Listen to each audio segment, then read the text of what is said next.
Alright. Is it blurry? It's okay because I don't care that much. So if you are here right now, then you are here to discuss One of Us is Lying by Karen M. McManus. This book is so incredibly frustrating. I would have been okay if I wouldn't have read this book. I don't feel like it added anything to my library of knowledge other than the fact that sometimes there's books that I don't like, which is okay because sometimes some people need to hear that. So, first part of this video is going to be spoiler free, so if you're thinking about picking up this book, I will discuss my thoughts on it, and then the second half of this video will be full of spoilers. I will give you a warning before I get into that part of the video. Oh my gosh, I'm out of breath. I'm talking so fast. I need to slow down. Alright, let's get into it.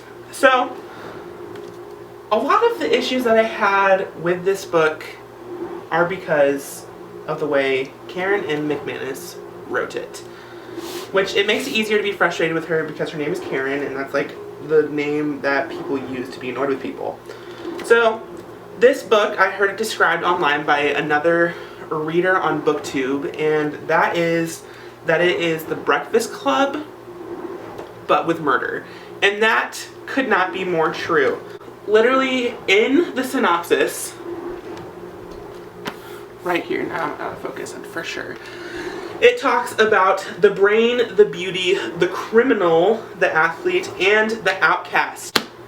That is the start of The Breakfast Club, right there. It's frustrating. She did draw a lot of parallels from that movie to make this book, but they're just like super classic tropes. First, I want to give you a little bit of a synopsis of this, and it is about these five high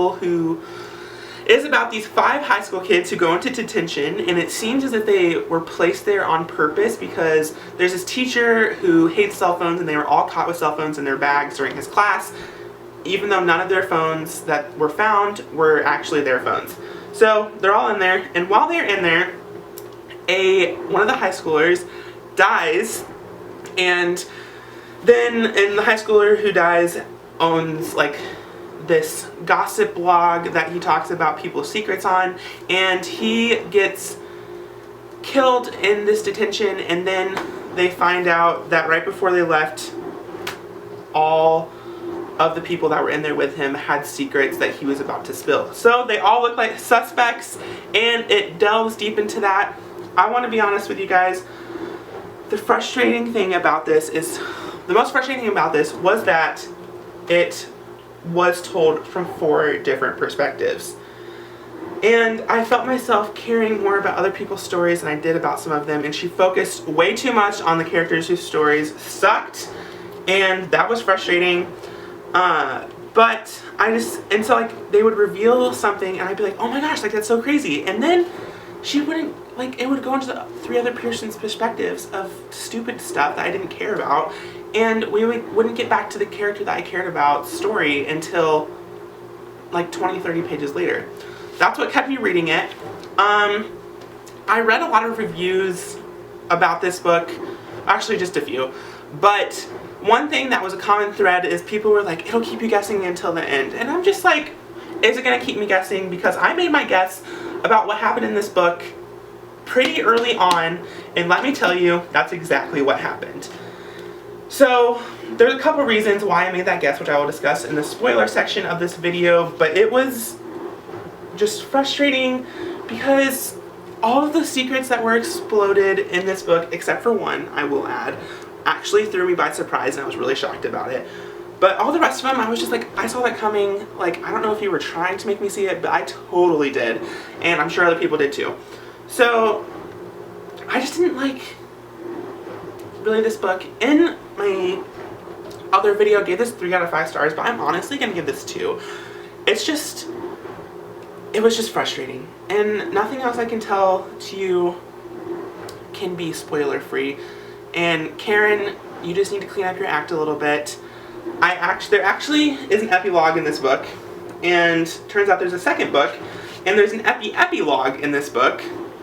And I didn't even choose to read the epilogue because as I started to read it, I could tell that it was going to make me want to read the second book, and I really don't want to read the second book in this series because I really didn't like this first one. So now I'm going to get into the spoiler section of this book.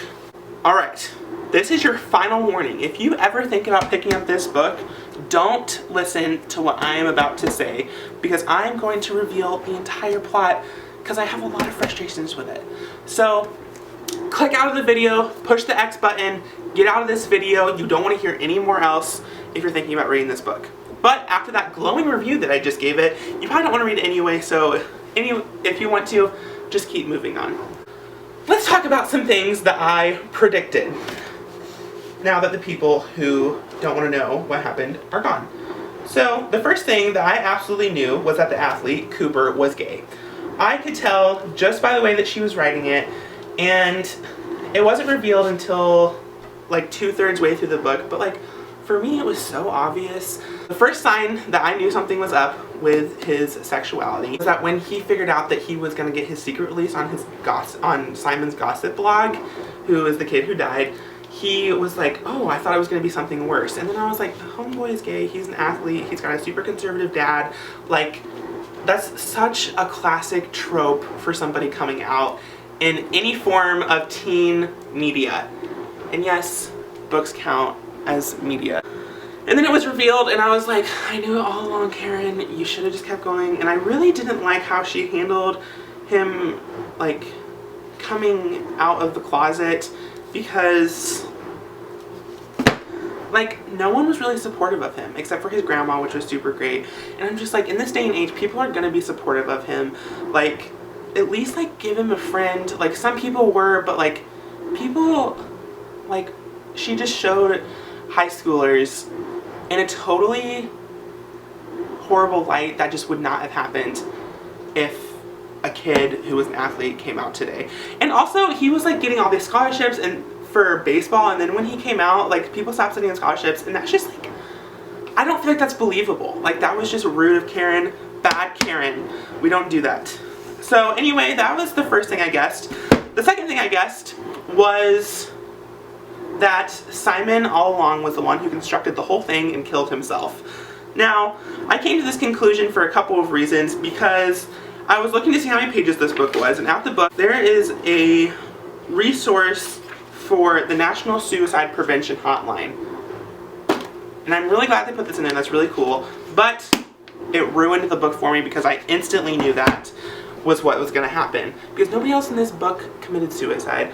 Given, they also give the domestic abuse hotline, but that never happens in the book either, so, but that's just instantly where my mind connected, and then I started seeing all the things, like, Simon was depressed, and he was, like, on these, like, online forums to talk about how he was, like, thinking about shooting up the school. He was a horrible kid. It was really bad, and it was just, I don't know. It was just really frustrating, like, kind of knowing that. And then, but it turns out that one of the character's boyfriends, like, was a part of it, which that's the shock I did not see coming. I was really appreciative of that. Otherwise, I totally would have given up on this book if it would have just been Simon, because I was like, I already know what's going to happen. There's no need to read it. But I kept going, and I was actually really shocked about that. That was really cool that it shocked me. But the main thing, the biggest issue that I have with this book that is so incredibly frustrating is that Simon decided to commit suicide, and two people were in on this to get at her, this girl right here, to get at her. They were going to frame her for his murder, and neither of them tried to stop him. One girl kind of did, but she, like, totally chickened out on it, and I wish that she would have gone through. It was so frustrating because neither of them tried to stop him, and if they were actually his friends, they would have tried to stop him from killing himself. But they didn't. And he went through with it, and he killed himself, and he had two friends who knew about it, and they didn't stop him. What crappy friends! That is so stupid of them. One of them wasn't really his friend anymore. One of them was, but, like, it was just so frustrating. I was like, if I found out that my friend was going to commit suicide and trying to, like, be crazy and like get a person framed for it who didn't do it. Like, I'm gonna have a sit down with the school counselor at least to talk about, hey, my friend's about to commit suicide and he wants to frame on this girl who had nothing to do with it. That's logical. But they didn't do that. Jake and Janae did not do that. It was so frustrating. That's the main issue I had with this book. And I am just so mad. That like really just ruined it for me. So those are my thoughts on One of Us Slime by Karen M. McManus. Again, I give this book 2 stars. And if you want to pick it up, pick it up. But if you don't want to pick it up, I wish I would have done that. So thanks for coming to my video. Hope you enjoyed it. Bye!